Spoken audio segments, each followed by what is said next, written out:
2023 gün yeri 124.55 numara. Arkadaşlar elde orta boy bir kuş.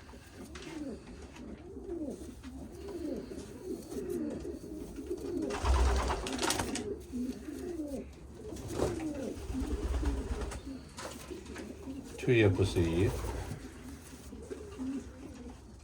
Sağlıklı, kasları güzel, alan hayırlı olsun. Arkadaşlar kuş Bursa'dan İbrahim Ulutaş'ın kuşu.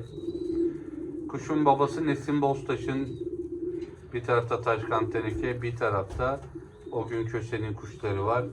Kuşun babası Derbi 16'da 450 kilometrede final 10 olmuş. Kuşun annesi de Tatlıcı kardeşlerin kuşu. Yine Derbi 16'da annesi yarı final 134, final 80, az 38 olmuş. Alana şimdiden hayırlı olsun.